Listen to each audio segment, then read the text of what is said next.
बिस्मिल्लाहिर्रहमानिर्रहीम, अस्सलाम वालेकुम। मैं हूं समर अब्बास, आप मेरा व्लॉग देख रहे हैं। आज हम बात करेंगे मखसूस किस्तों का फैसला कल आ रहा है और आज इस हवाले से सुप्रीम कोर्ट ऑफ पाकिस्तान में 2 घंटे की तवील मुशावरत हुई है। 13 रुकनी जो सुप्रीम कोर्ट ऑफ पाकिस्तान का फुल कोर्ट बेंच है, आज 13 जजेस ने बैठ के मुशावरत की है इस केस के फैसले के हवाले से। तो ये मुशावरत क्यों हो रही है, मैं आपको इस हवाले से आगाह करूँगा कि रिपोर्ट्स आ रही है सुप्रीम कोर्ट ऑफ पाकिस्तान से, वो तहरीक इंसाफ के लिए बड़ी हौसला अफजा हैं। अच्छा, आगे हम बात करेंगे। इमरान खान ने आज गुफ्तगू की अडयाला जेल के अंदर और भूख हड़ताल के बारे में। खान साहब ने कहा कुछ फैसलों का इंतजार है जिसके बाद भूख हड़ताल की जाएगी। शहबाज शरीफ को फीता काटने के लिए रखा हुआ, हुकूमत कोई और चला रहा है। और बाकी इसके अलावा खान साहब ने कुछ दीगर भी अहम मौज़ूआत पर गुफ्तगू की अडयाला जेल से, आज उस पर बात नहीं करूँगा। फिर ये जो नैब तरमीम का केस है उसमें खान साहब ने कह दिया कि मेरी ज़ात को फ़ायदा ज़रूर पहुँच रहा है, मगर नैब तरमीम को आप बेशक कलअदम करार देते हैं। सनम जावेद की रिहाई के लिए लाहौर हाई कोर्ट ने फैसला जारी कर दिया उनके हक में, उनको रिहा करने का हुक्म जारी कर दिया है। रोबकार भी गालिबन जारी हो गई है, लेकिन रिहाई पता नहीं होगी नहीं होगी। फिर एहतजाजी तहरीक जो है वो 15 सितंबर से शुरू हो रही है, ये कहना है फवाद चौधरी का। मौलाना फजल रहमान साहब ने PTI को ये कह दिया कि एहतजाजी तहरीक में जान डालनी है तो फिर आप दोबारा से इस्तीफे दें कौमी असम्बली से और सूबाई असम्बलियों से। कल फौजी अदालतों का केस है। अच्छा, तारिक जहांगीरी साहब के वाले से खबर आई है कि उन्हें 2 रोज़ पहले कोई धमकियाँ में पैगामात मौसूल हुए हैं अपने चैम्बर के नंबर पर भी और अपने मोबाइल फ़ोन नंबर पर भी। ये उन्हें क्यों मिल रही है धमकियाँ, उनके खिलाफ एक पटिशन भी आ गई है उनकी तकर्री को कलअदम करार देने की। फिर इद्दत केस में बड़ी जनाब इस वक्त शिद्दत आ गई है। अच्छा, 190 मिलियन पाउंड केस में आज परवेज़ खटक की पेशी हुई है अडयाला जेल के अंदर। और उनकी पेशी के दौरान जो वो गवाही दे रहे थे, इमरान खान रोस्टम पर आए और मुस्कुराते रहे परवेज़ खटक का बयान सुनकर। कुछ इतलात आ रही, कुछ नोक झोंक भी हुई है परवेज़ खटक की खान साहब के साथ। बाकी 2 अहम तरीन प्यारों को फारिग कर दिया गया है आज। और कुछ दीगर खबरें जिन पर बात करेंगे इस वीडियो में आगे चलकर। सबसे पहले बात करते हैं मखसूस नशिस्तों के मामले के ऊपर। मखसूस नशिस्तों का case supreme court of Pakistan का 13 रुकनी फुल कोर्ट बेंच जो है वो सुन रहा है और कल इस केस का फैसला सुनाया जाएगा। इस केस के फैसले के हवाले से आज सुप्रीम कोर्ट ऑफ पाकिस्तान में 2 घंटे की बड़ी डिटेल मुशावरत हुई है बेंच में शामिल जजेस के दरमियान। और इस हवाले से कुछ इतलात आ रही हैं कि पहले दिन शॉर्ट ऑर्डर, जब फैसला कल महफूज हुआ था, तो शॉर्ट ऑर्डर क्यों जारी नहीं किया गया। इतलात जा रही है, इन्फॉर्म सोर्सेज ये बता रहे हैं कि शॉर्ट ऑर्डर इसलिए नहीं आया कि पहले तो ये प्रोडिक्शन की जा रही थी जनाब के 7-6 से फैसला आना है, लेकिन अब कुछ लोग बात ये कर रहे हैं कि 8-5 की बात हो रही है कि 8 जजेस तहरीक इंसाफ को मखसूस नशिस्तें देने के हक़ में नज़र आ रहे हैं। 5 जजेस जो है वो तहरीक इंसाफ के ख़िलाफ़ उनकी राय जारी है। चीफ जस्टिस भी उन 5 जजेस के अंदर शामिल है। ये प्रोडिक्शंस हैं, ये कैलकुलेशन जो है वो सामने आ रही है। कोई ऐसी जजेस ने बताई नहीं अपनी राय किसी को भी कि मेरी राय क्या है, लेकिन जो उनके रिमार्क्स को देख के ओवरऑल जो समाज चली है उसमें देख के ये 8-5 की रेशो जो है वो बनती हुई नज़र आई है। अगर ये 8-5 ना होती है तो कल ही शॉर्ट ऑर्डर आ जाना था। तो आज भी मुशावरत जो है वो तवील बैठ के 2 घंटे की इसीलिए हुई है कि लग ये रहा है बज़ाहिर के इस पर किसी कंक्लूजन पे जो है वो मेजॉरिटी जो है वो शायद नहीं पहुंच सकी, लेकिन लग ही रहा है कि 8-5 से ये फैसला जो है शायद तहरीक इंसाफ के हक़ में आ जाए। आज भी 2 घंटे इस पर मुशावरत हुई है। 2 घंटे बाद ये इजलास ख़त्म हुआ है। कल भी शायद कोई मुशावरत हो, शाम में इसका फैसला जारी कर दिया जाएगा, मुख्तसर फैसला जारी कर दिया जाएगा। बाकी डिटेल जजमेंट जो है वो बाद में जारी की जाएगी। तो इस पर इस केस का फैसला मैंने पहले भी बात की हुई है कि ये पाकिस्तान की पूरी सियासी इक्वेशन को बदल कर रख देगा। पूरा सियासी मंजरनामा बदल जाएगा पाकिस्तान के अंदर इस केस के फैसले से। बाकी इमरान खान साहब ने अडयाला जेल के अंदर आज गुफ्तगू भी की। आज अडयाला जेल के अंदर समाअत थी। ये जो केस है 190 मिलियन पाउंड का या अलकादर ट्रस्ट केस, इसमें आज बीइंग कैबिनेट मेंबर परवेज़ खटक साहब की गवाही थी और खटक साहब ने जो काबीना के अंदर हुआ था बंद लिफाफे वाली कहानी वो आके पेश की। 15 मिनट में परवेज़ खटक की गवाही हुई और वहाँ से वापस चले गए। 15 मिनट के अंदर जो होता रहा वो बड़ा दिलचस्प है। कहते हैं कि परवेज़ खटक जब गवाही देने के लिए खड़े हुए तो खान साहब खुद भी रोस्टम पर आ गए और परवेज़ खटक की जो गवाही थी, जो उनका बयान जो उन्होंने रिकॉर्ड करवाया नैब में, उस पर जब वो उनकी गवाही थी तो उस पर इमरान खान की गुफ्तगू सुनकर मुसलसल मुस्कुराते रहे। तंज़िया मुस्कुराहट थी इमरान खान के चेहरे के ऊपर। कुछ लोग ये बताते हैं कि कोई तरकलामी भी हुई है खान साहब के और परवेज़ खटक के दरमियान, लेकिन ऐसी कोई इत्तला मेरे ज़राए से अभी तक सामने नहीं आई। ऐसी कोई कंफर्मेशन नहीं आई कि जनाब ऐसी कोई बात वहाँ पे हुई हो, तरकलामी हुई हो। लेकिन इतना ज़रूर है कि हाँ सब तंज़िया मुस्कुराहट जो है वो मुसलसल देते रहे। परवेज़ खटक ने हाँ साहब से आंखें नहीं मिलाई हैं, वो बस अपना बयान दिया और वहाँ से चले गए। बाकी लंबी चौड़ी बातें लोग कर रहे, कोई कह रहे टांगें काँप रही थी परवेज़ खटक की, क्या किस तरह की बातें भी हो रही हैं, लेकिन मेरे पास ऐसी कंफर्मेशन नहीं। लेकिन इतना ज़रूर है कि हाँ साहब मुस्कुराते रहे मुसलसल परवेज़ खटक की गुफ्तगू सुनकर। अच्छा, बाकी इसके अलावा जनाब इस केस में ऑब्वियसली अभी रहता है जुबैदा जलाल का बयान रहता है, आज़म खान का जो है वो उन पे जरा अभी रहती है, तो ये तो फ़िलहाल चलेगा। तो खान साहब चूँकि अब उनका एक केस रह गया इद्दत में निकाह केस, उसमें खान साहब के वाले से 12 तारीख को यानी परसों फ़ैसला आना है। परसों फ़ैसला उनके हक़ में कभी इम्कान ये लग रहा है कि उनके हक़ में फ़ैसला आ जाएगा। उनके हक़ में अगर फ़ैसला आता है जिसकी एक निशानी ये भी नज़र आ रही है कि ख़ाबर मानिका ने अब अदालती फ़्रंट के साथ साथ जो है वो मीडिया का फ़्रंट भी संभाल लिया, मीडिया ट्रायल के लिए इमरान खान और बुशरा बीबी के। तो फ़ैसला परसों आ जाना है, तो उस पे अब हुकूमत ने प्लान ये किया कि खान साहब ताकि रिहा ना हो, तो ये जो आपने कल मैंने बताया भी था आपको कि 3 उनकी जो ज़मानतें मनसूख हुई हैं, ये जो 9 मई के केसेस के वाले से शादमान टाउन थाने की एक उनकी FIR है, फिर एक FIR है अस्करी टावर के जलाने के वाले से एक है, जो कोर कमांडर हाउस था उसकी एक FIR है, 3 FIR में इमरान खान की ज़मानत कल मनसूख हो गई है। तो जनाब गिरफ्तारी डालने के लिए अगला मवाद जो है वो अगला जो बहाना है, जवाज़ है वो तराश लिया गया, तैयार कर लिया गया है। तो अब नज़र आ रहा है कि खान साहब ने बरी हो जाना है इस केस के बाद, तो फैसला उनके हक़ में अगर आता है तो उनकी बरीयत को रोकने के लिए उधर भी हाथ पाँव जो है वो गवर्नमेंट साइड पे भी मारे जा रहे हैं मुसलसल। बाकी जो मामला है सनम जावेद का, उनके बारे में खबर यह है कि सनम जावेद को रिहा करने का हुक्म जारी कर दिया है लाहौर हाई कोर्ट ने। और लाहौर हाई कोर्ट का जो ऑर्डर है जनाब उस पर ये मामला है जनाब के सनम जावेद की रिहाई का ऑर्डर तो जारी कर दिया गया है।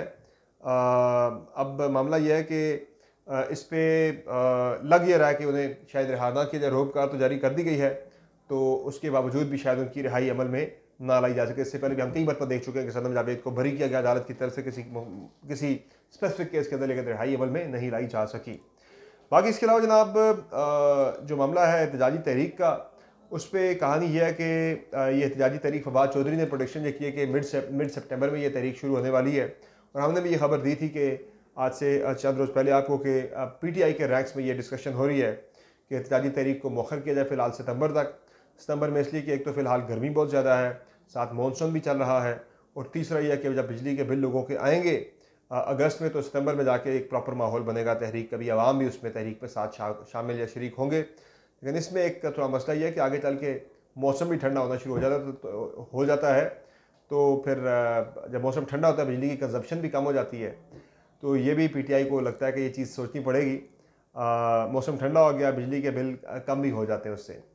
तो बहरहाल मौलाना फजल रहमान से जो बातचीत चल रही है, मौलाना फजल रहमान ने PTI को ये मशवरा दिया है। मौलाना बड़े स्मार्ट खेल रहे हैं, बड़ी इंटरेस्टिंग चाल मौलाना चल रहे हैं। एक तरफ मखसूस नशिस्तों के वाले से वो कह रहे हैं जी कि जो नून लीग का मौक़िफ़ है वो नून लीग के मौक़िफ़ के साथ खड़े हैं, हुकूमती मौक़िफ़ के साथ खड़े हैं, इलेक्शन कमीशन के मौक़िफ़ के साथ खड़े हैं कि जी मखसूस नशिस्तें तहरीक साहब को नहीं मिलनी चाहिए बल्कि हम सब बाकियों को मिलनी चाहिए। उस मामले में वो PTI के ख़िलाफ़ खड़े हैं। बाकी एहतजाजी तहरीक के वाले से वो कहते हैं PTI हमारे साथ मिले, हम मिल सकते हैं, इकट्ठे होकर तहरीक चला सकते हैं, लेकिन उसके लिए अब वो कह रहे हैं कि पाकिस्तान तहरीक इंसाफ कौमी और सूबाई असम्बलियों से इस्तीफ़े दें। तो शर्त मौलाना फजल रहमान ने ऐसी रख दी है कि वो कहते हैं ना कि फिर ना ही समझिए मौलाना फजल रहमान साहब, तो ये उन्होंने कह दिया PTI के इस्तीफ़े दे, असम्बलियों से फिर तहरीक चलाई जा सकती है भरपूर तरीके से। तो PTI ने उस पर अपना दे दिया है मौक़िफ़। PTI कहती है अब हम वो गलती नहीं करेंगे, क्योंकि आगे बड़े इंपॉर्टेंट मामला होने ज़ाहिर है। जनवरी में election commission chief election commissioner जो है वो रिटायर हो रहे हैं, उनकी मुद्दत पूरी हो रही है, तो चीफ इलेक्शन कमिश्नर का तकर्रर होना है, बाकी चीज़ें होनी है। तो PTI तो कम अज़ कम लीडर ऑफ की अपोजिशन का होता तो कौमी असम्बली के अंदर कतल नहीं छोड़ेगी, और बाकी भी आईनी होते जो है वो रखेगी ताकि आगे अहम कंसल्टेशन के अंदर पाकिस्तान तहरीक इंसाफ की से हो। अच्छा, बाकी जो मामला है नैब तरामीम का, उसमें इमरान खान साहब और बाकी पार्टियों का आ गया था कि वो समात चूँकि फैसला महफूज हो गया था, तो उस पर कहा गया था कि अगर किसी ने तहरीरें मरूज़ात मज़ीद अगर जमा करवानी है तो जमा करवा दे। तो खान साहब ने अपना जवाब तहरीरी जमा करवा दिया इस पर, और खान साहब ने वही मौक़िफ़ अपना अपनाया है कि अगर में नैब तरामीम जो है वो बरकरार रहती हैं, जो नून लीग के दौर में की गई थी पिछले 16 महीने की गवर्नमेंट में, अगर वो बरकरार रहती है उसका सबसे ज़्यादा बेनिफिशियरी मैं हूँगा। ये खान साहब ने कहा कि उसका सबसे बड़ा फ़ायदा मुझे है कि 190 मिलियन पाउंड केस में वो कह रहे हैं मैं बरी हो जाऊँगा, क्योंकि उनके सर पर तलवार लटकाई जा रही है। वो कह रहे हैं मैं ऐसा नहीं करूँगा, मैं फिर भी तरामीम के स्ट्राइक डाउन होने के, कलअदम करार दिए जाने की जो है मैं उस राय के साथ खड़ा हूँ अपने मौक़िफ़ के साथ कि ये तरामीम कलअदम करार दी जानी चाहिए, और पुरानी जो नैब की तरह यानी जो पुराना जो नैब का कानून है वो बहाल होना चाहिए, जिसमें बहुत सारे लोगों को NRO मिल गया था, वो छूट गए थे। वो कह रहे हैं मैं खुद भी रगड़े में आऊँगा लेकिन मुझे कबूल है, ठीक है, मैं तो अपने मौक़िफ़ के साथ खड़ा हूँ। बाकी जनाब फौजी अदालतों के बारे से कल केस की समाअत है, और ये भी लग रहा है कि अगले 2 हफ्तों में ये केस जो है वो वाइंड अप हो जाएगा। इसके अलावा जो खबर है वो तारिक जहांगीरी साहब के बारे से है कि तारिक जहांगीरी साहब आजकल काफ़ी ज़्यादा डिस्कशन में हैं। एक तो इस्लामाबाद के 3 हलकों के हवाले से जो ट्रिब्यूनल है उस मामले को तारिक जहांगीरी साहब सुन रहे हैं, और उस पर आज भी नून लीग के मैंने तारिक फजल चौधरी से कहा गया कि आपने क्या जमा करवा दिए फॉर्म 45, 46, 47, तो वो कह रहे हैं मैंने जमा करवा दिए। अब जब जमा करवा दिए तारिक फजल चौधरी साहब ने 47 से अपने फॉर्म 45, 46, 47, तो ये बड़ी इंटरेस्टिंग चीज़ होगी आगे चल के देखना कि उनमें से कौन कौन से उनके जो है वो फॉर्म क्या मैच कर रहे नहीं कर रहे, क्योंकि 47 से मुस्तफ़ा नवाज़ खोखर के पाकिस्तान तहरीक के साथ कैंडिडेट शोएब शाहीन के साथ फॉर्म 45 मैच कर गए थे, एक जैसे थे। तो उसमें वो PTI का शोएब शाहीन साहब तकरीबन 51,000 वोटों की लीड से जीत रहे थे। तो तारिक फजल चौधरी के जो है वो किससे मैच करते हैं ये देखना बड़ा ज़रूरी है। इस पर लगता है कि नून लीग फंसेगी ठीक ठाक। बहरहाल इस पर जहांगीरी साहब जो है वो काफ़ी ज़्यादा आजकल रगड़े में आए हुए, काफ़ी उनको प्रेशर में लाने की कोशिश हो रही। कभी उनकी जाली डिग्री की बात होती है, कभी उनको धमकी आमेज़ मैसेजेस आते हैं। खबर यह इतला ये जनाब के तारिक जहांगीरी साहब को 2 रोज़ कबल धमकी आमेज़ पैगाम मौसूल हुए हैं नामालूम नंबर से, जिनका उनके पास वो नंबर उन्हें पता नहीं है कौन है। उसमें यह हुआ जनाब कि एक तो उनका जो चैम्बर का उनका जो नंबर है वहाँ भी उन्हें कॉल आई है धमकी आमेज़, उन्हें कोई पैगाम दिया गया है उस पर कॉल करके। फिर उनके पर्सनल जो उनका मोबाइल है उस पर भी उन्हें कुछ पैगाम धमकी आमेज़ भेजे गए हैं। तो ये मामला है जहांगीरी साहब का। बाकी उनके खिलाफ आज एक कोवरंटो जो होती है, एक पटिशन होती है, वो भी इस्लामाबाद हाई कोर्ट में मूव कर दी गई है। जो मियाँ दाऊद एडवोकेट है, मियाँ दाऊद आपको पता है ना कि जितने भी जो जजेस खड़े हो जाते हैं, यानी जो PTI की साइड पे आपको लग रहा होता है कि या जो भी एक प्रिंसिपल स्टैंड लेते हैं किसी मामले के ऊपर, उनके खिलाफ जो पटिशनर बनते हैं वो मियाँ दाऊद ही बनता है। इससे पहले वज़ीर अकबर नकवी के खिलाफ भी वही थे पटिशनर, फिर जस्टिस जाजुल इस्लाम के खिलाफ भी वही थे पटिशनर। अब फिर ये जो मामला आया था बाबर सत्तार साहब के हवाले से, उन पर भी वही थे पटिशनर। तारिक जहांगीरी के खिलाफ अब आया है मामला, उनके खिलाफ ये पटिशन मूव की है, वो भी उसमें भी पटिशनर जो है वो मियाँ दाऊद ही है। तो ये एक पता है कि सेट पैटर्न है जनाब, ये बंदा कहाँ से आता है। बाकी इसके अलावा पैगामात अलग आ रहे हैं, पटिशनें अलग दायर हो रही हैं। वो जो मियाँ दाऊद ने पटिशन की है जी कि इनकी तकर्री को जो है वो कलअदम करार दिया जाए, कि इनकी डिग्री ठीक नहीं थी, डिग्री होती है तो बंदा वकील होता है, वकील होता है तो बंदा आगे जज बनता है। वो कह रहे सारा प्रोसेस ही गलत था। मुझे लगता है कि इस्लामाबाद हाई कोर्ट इस पटिशन को उठा के बाहर फेंकेगी। बाकी क्या कहते हैं इसको, ये जो क्या कहते हैं 190 मिलियन पाउंड केस की मैंने बात की ऊपर, इसमें इमरान खान का मामला जो है वो लंबा लटकता जा रहा है। तो इसमें फ़िलहाल अगले कई महीनों तक जो है वो केस का फैसला होना वो नज़र नहीं आ रहा। तो इसलिए मैंने कहा कि वो जो बैकअप प्लान किया गया है कि वो 9 मई के केसेस के अंदर इमरान खान की जो है वो चीज़ें उन्हें उस पर रगड़ा देने के हवाले से कुछ फैसले हुए हैं कि वो उनकी ज़मानतें मनसूख की गई हैं। बाकी इसके अलावा जनाब जो मामला है इमरान खान का, इमरान खान ने आज अडयाला जेल में गुफ्तगू की, और उन्होंने एक तो कहा जी कि तहरीक के बारे में जब उनसे बात हुई, उनसे भूख हड़ताल के वाले से बात हुई, तो खान साहब ने कहा जी भूख हड़ताल जो है वो मैं कुछ फैसलों को देख रहा हूँ, मैं तब जाके भूख हड़ताल करूँगा। काजी फाइज ईसा साहब के बारे से खान साहब ने कहा जी कि उन्हें किसी सूरत भी मेरे और मेरी पार्टी के केसेस में नहीं बैठना चाहिए।